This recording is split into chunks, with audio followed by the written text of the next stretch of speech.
Bienvenidos al Instituto de Investigación de Obras Sociales de OSDEPIM. Hoy contamos con la presencia de la doctora María Cristina Cortesi, quien, aparte de ser abogada, es especialista en Derecho de la Salud. Muchísimas gracias, doctora, por venir a visitarnos. Cuéntenos un poco su trayectoria desde el mundo de lo jurídico al mundo de lo sanitario, de la salud, cómo fue esa evolución, sus estudios, su compromiso académico, sus publicaciones. Bueno, ¿qué tal? Muchas gracias por la invitación.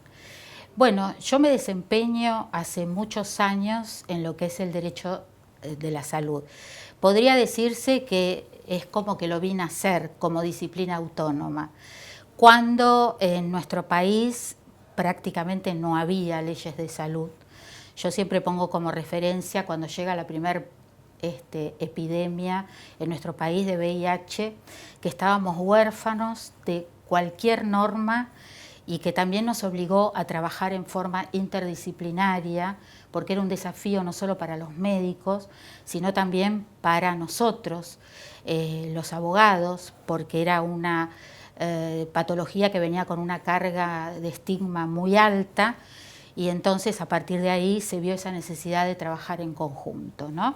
Como disciplina interdisciplinaria que hoy es. Bueno, comencé, como muchos, comenzamos cuando no existían cursos ni nada, ni posgrados de Derecho de la Salud. Empecé a través de lo que es la bioética, ¿no? Cuando aparece con mucha fuerza en nuestro país el tema de la bioética, empecé a hacer cursos hasta que finalmente también ahí me contacté a través de la universidad también con pacientes, por lo cual logramos la ley de derecho de los pacientes. En fin, siempre tuve una actividad, además trabajando con las organizaciones de la sociedad civil también, mucho, y bueno, soy abogada, me recibí en la UBA, tengo posgrados hecho finalmente en Derecho de la Salud de la UBA y bueno, muchas horas de cursos prácticamente que hoy me permiten dar clases en diplomaturas. Por ejemplo, doy clases en una diplomatura que se da en la Universidad Favaloro, también estoy en la UCA en un posgrado. Y también doy clases y tengo un curso que empieza ahora ya el 22 de mayo en la Escuela de Posgrado del Colegio Público de Abogados de la Capital.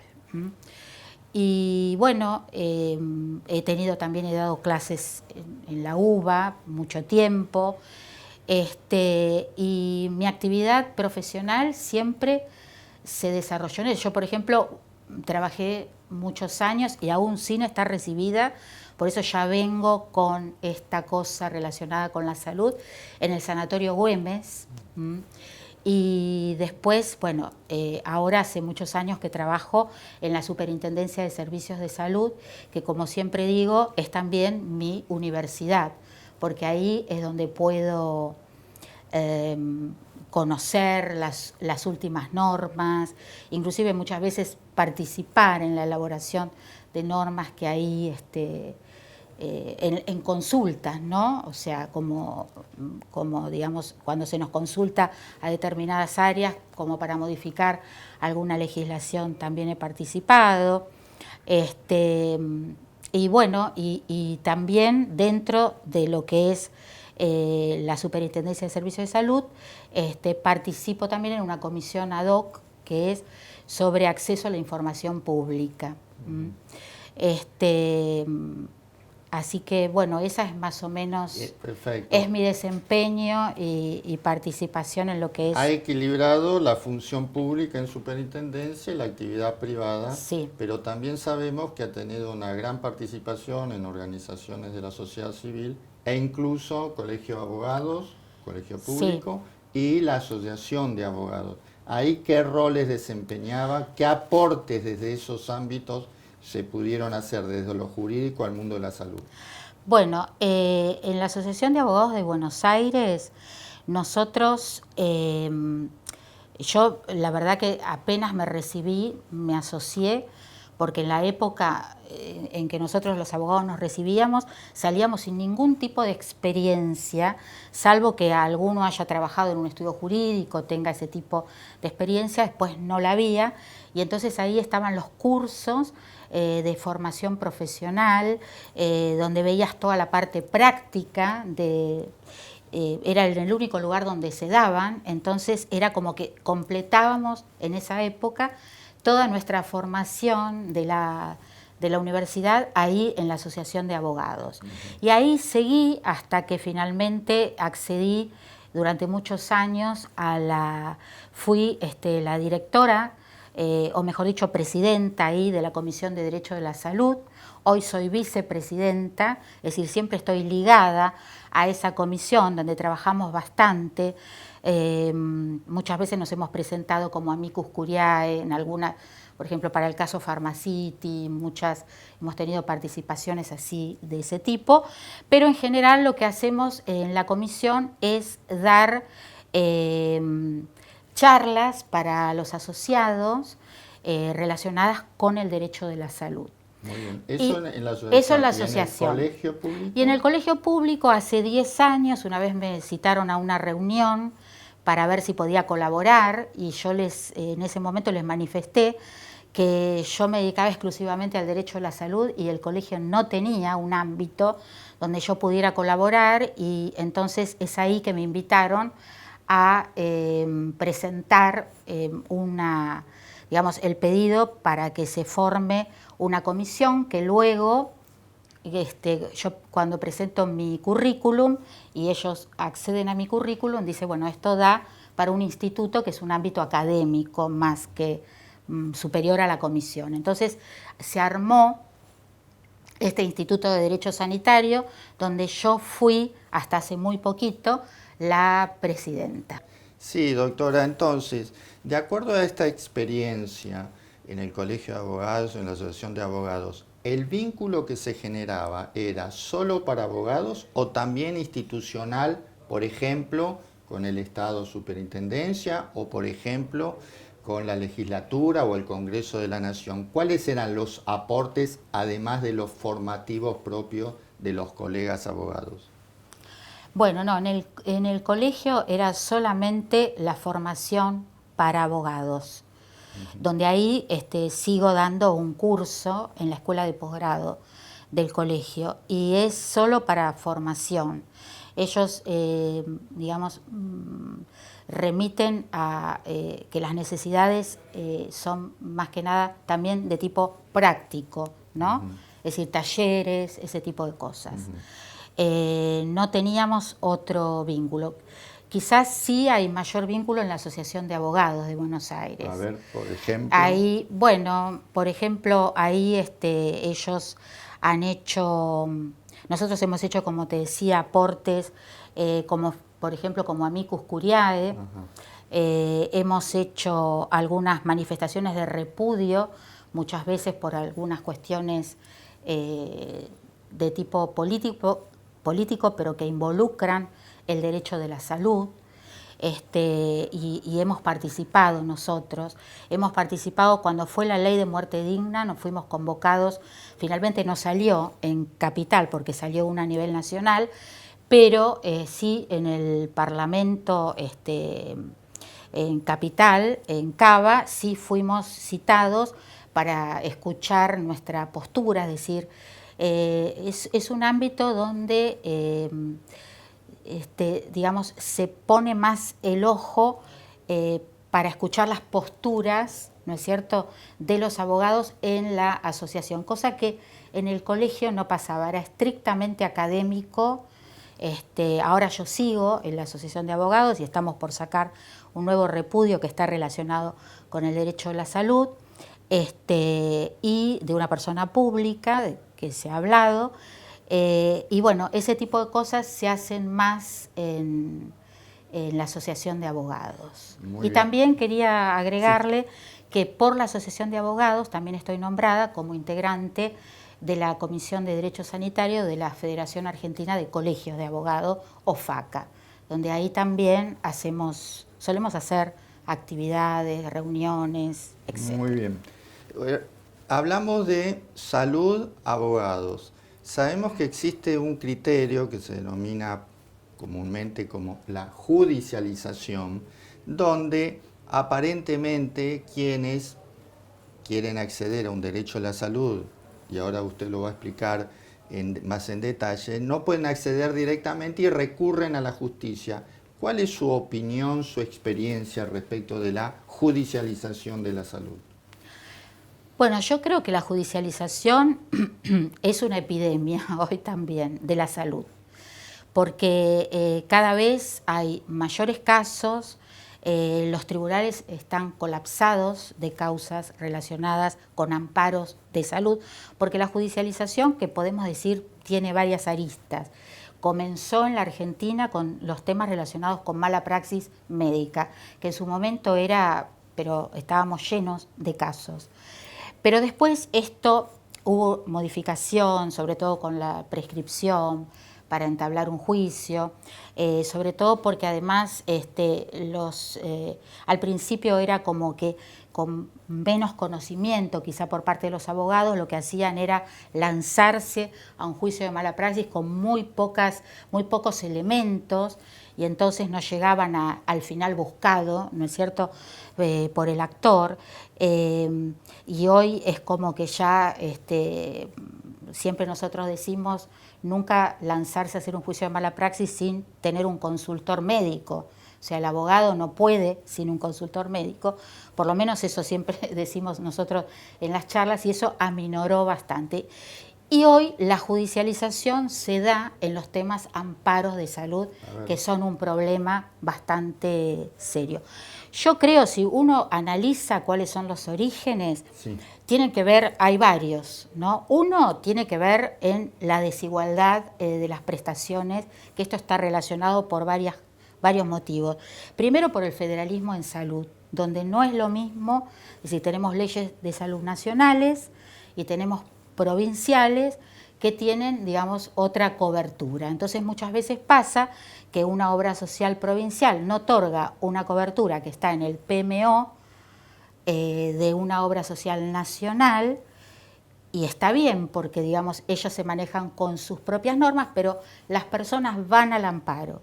Y los jueces, por el tema de los tratados de derechos humanos y la necesidad de que los jueces restablezcan esa igualdad en las prestaciones, obligan a cumplirla. Entonces, finalmente, muchas veces pasa que una obra social, después de tantos amparos, termina otorgando per se esa prestación. Eso por un lado, pero por otro lado, y un problema que es mucho más grave, es el tema de el aumento de los costos de las nuevas tecnologías. Entonces, tecnologías que muchas de ellas no se encuentran, digamos, están en etapa de investigación o experimentación, donde no hay una certeza en cuanto a su eficiencia para un paciente determinado.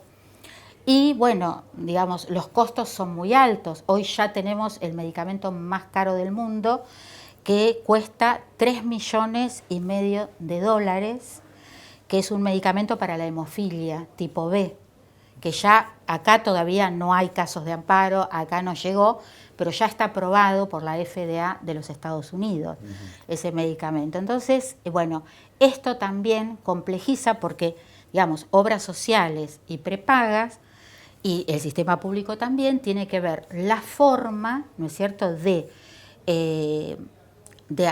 acceso, ¿no?, como pasó con el medicamento Zolgensma, que también es uno de los más caros del mundo, $2,100,000 creo que sale, pero donde finalmente el ministerio, después de que todos los niños, a través de sus padres, por supuesto, con atrofia muscular espinal, terminaron haciendo amparos, porque en el país todos hicieron amparo, bueno, el ministerio se vio obligado a la compra del medicamento, logrando bajar bastante el precio con el laboratorio y a suministrarlo, porque en realidad, bueno, esa es una de las formas, a través de lo que se llama de un sistema, es decir, nosotros los países han buscado, en realidad, de qué manera hacerle frente, ¿no?, a estos, para poder otorgar estos medicamentos, pero de qué manera poder hacerle frente a los costos.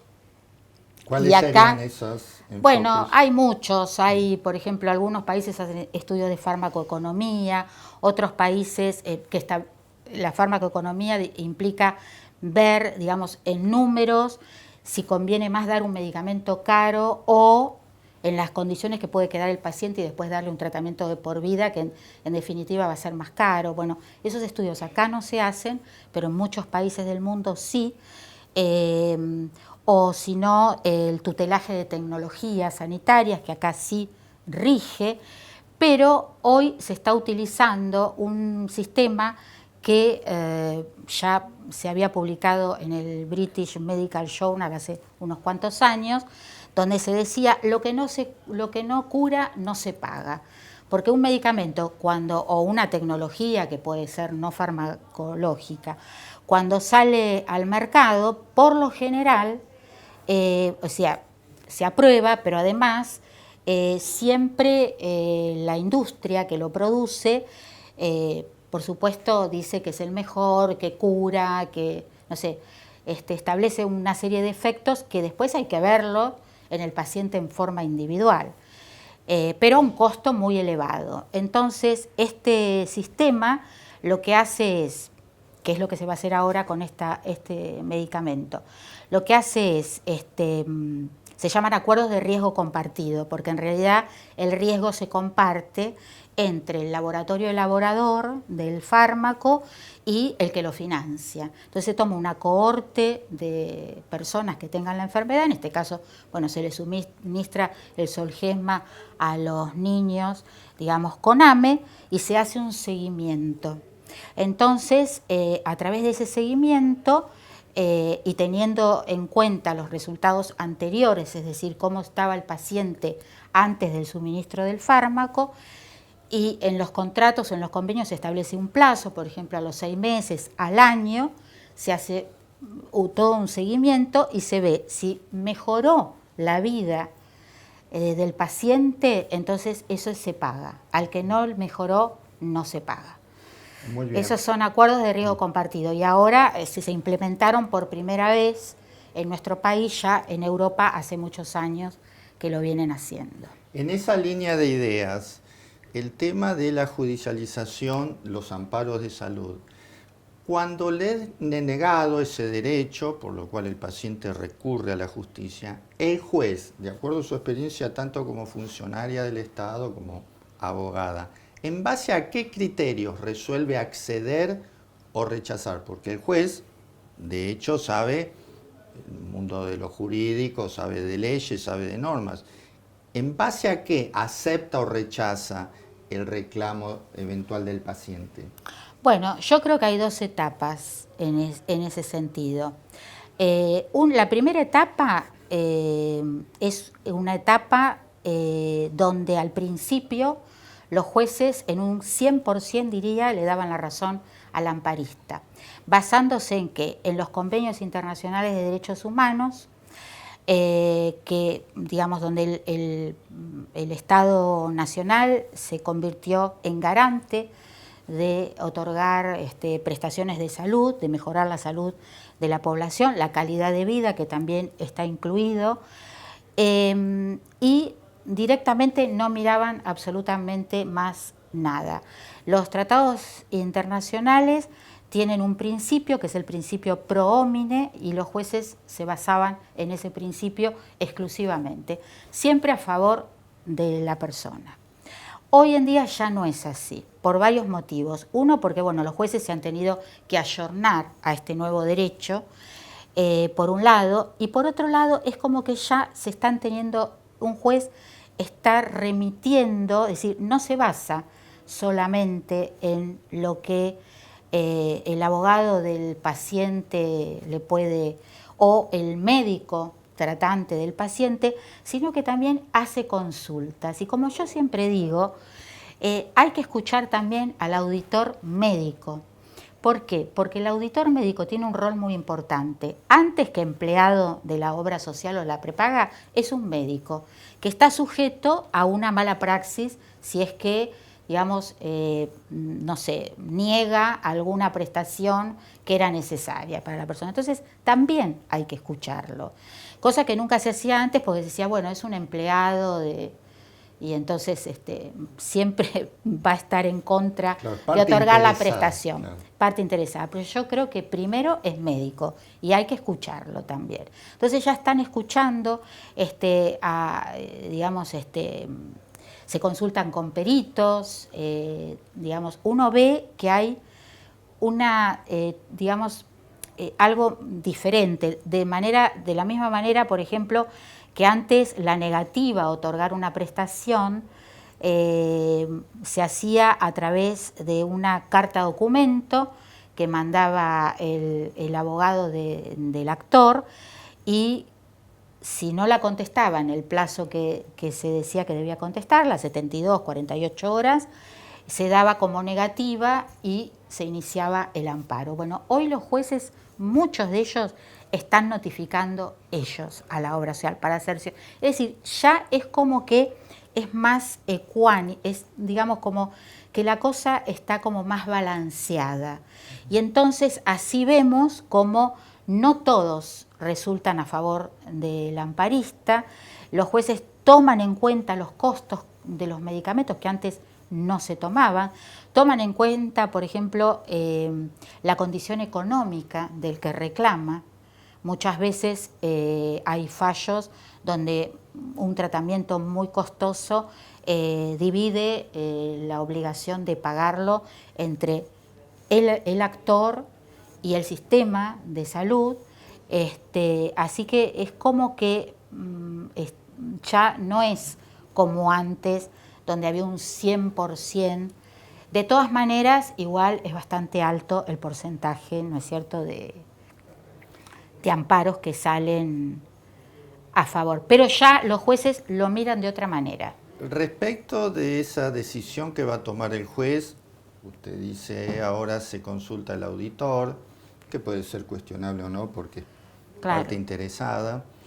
Puede consultarse a peritos o al cuerpo médico forense. Sí. También la idea de tener una agencia de tecnologías o un organismo que de alguna manera sintetice ese conocimiento y le dé al juez una base más sólida, porque si bien está resolviendo un derecho, es en base a un hecho, y el hecho es un hecho médico, muchas veces con sutileza o conocimientos específicos.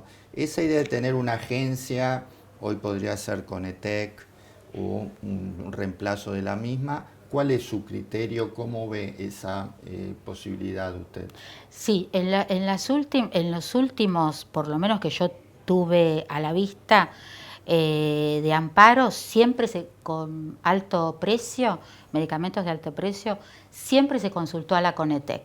Y la Conetec en algunos casos ya tiene elaborado un informe, en otros casos lo elabora en base a lo que el juez, a lo que se le consulta. Pero siempre fueron consultados. Y los jueces también lo evalúan como una prueba más. Porque el tema es, acá en el país se discutió durante mucho tiempo crear una agencia. A ver, ¿cómo sería eso?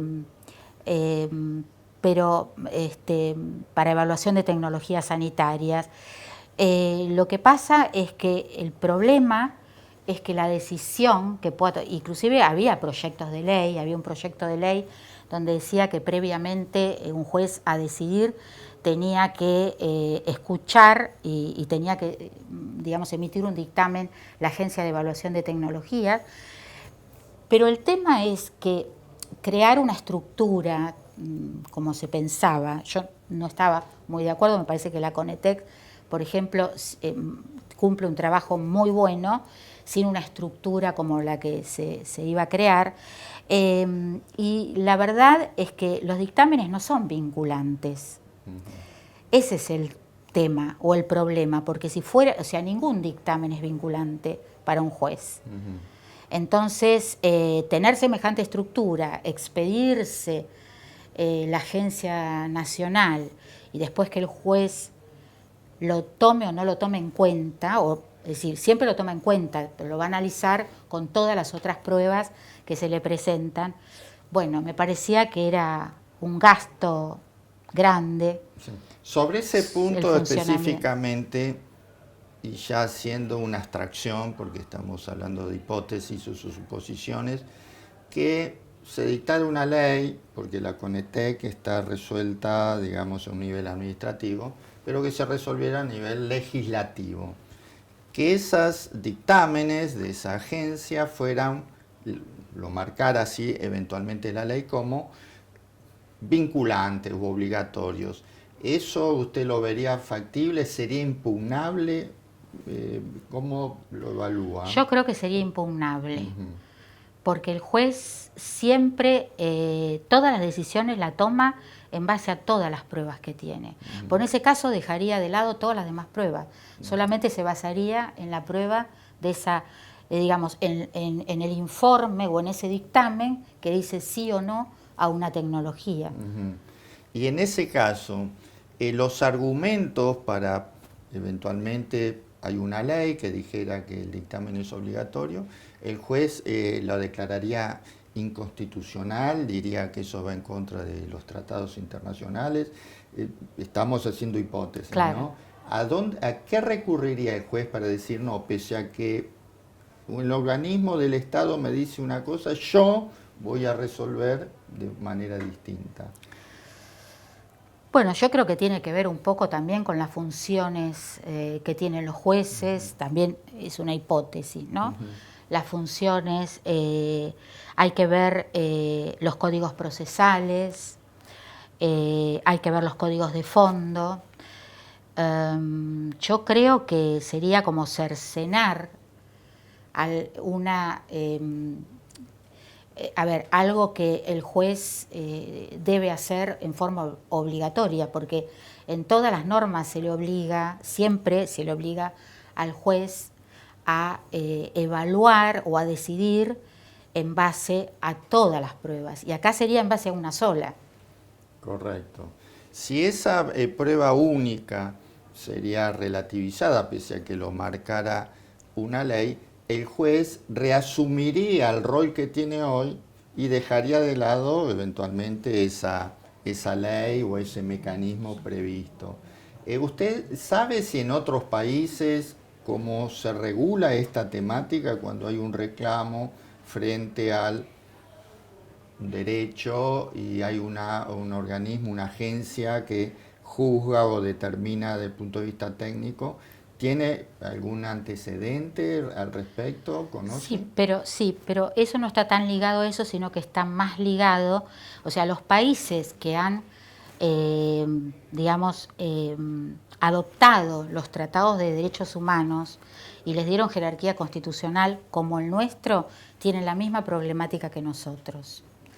Yo pertenecí mucho tiempo también a una red iberoamericana de derecho sanitario, también fui ahí una de las autoridades de la red por Argentina y los países de América Latina que habían adoptado, digamos, también los tratados de derechos humanos, como yo digo, constitucionalizado el derecho privado.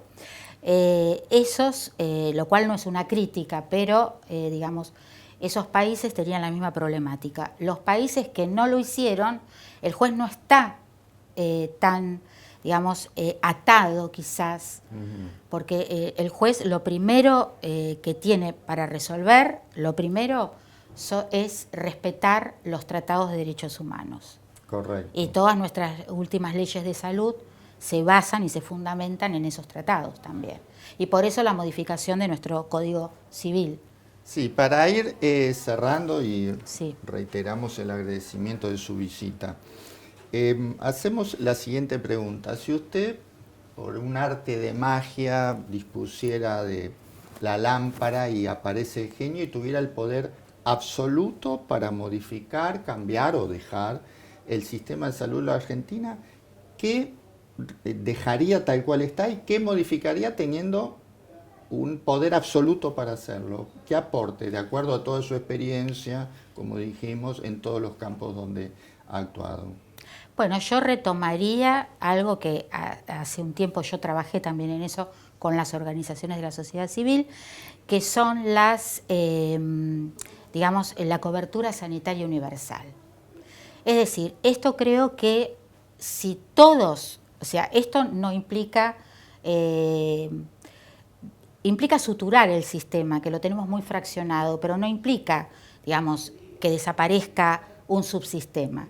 Los subsistemas de salud tienen que seguir, o sea, el subsistema público, el de las obras sociales y el de la medicina privada. Pero todos se tienen, digamos, y en este caso hablamos también de las obras sociales provinciales, tienen que tener el piso de cobertura igualitario, porque eso ayudaría también a eliminar o a dejar de lado o a minorar la judicialización, porque en muchos casos tienen que ver con eso. Es decir, una provincia, si no adhiere, aparte nosotros cometimos quizá el error de haber legislado por enfermedad, que en los países, la mayoría de los países tienen una ley de salud y después, claro, nosotros tenemos la ley tal, la ley para cada enfermedad, que además la tenemos la ley nacional y la ley provincial de cada una de las patologías, que es una barbaridad. Entonces, si una provincia no adhiere a la ley nacional, su obra social provincial no tiene obligación de aplicar esa ley nacional y tampoco el programa médico obligatorio. Y eso es lo que también trae muchas veces la judicialización. Es decir, a modo de síntesis, la propuesta de una ley nacional que las jurisdicciones locales podrían o deberían adherir de acuerdo a sus posibilidades, y eso reestructuraría el sistema tal cual está hoy, más fragmentado, más dividido, y de esa manera lograr el objetivo, en su idea, de una cobertura básica, una cobertura universal básica, digamos. Eso sería un poco el planteo. Bien, finalizamos entonces con la respuesta que nos ha dado la doctora, nos deja pensando y nos vemos en la próxima edición del Instituto de Investigación de Obras Sociales de OSDEPIM. Muchas gracias.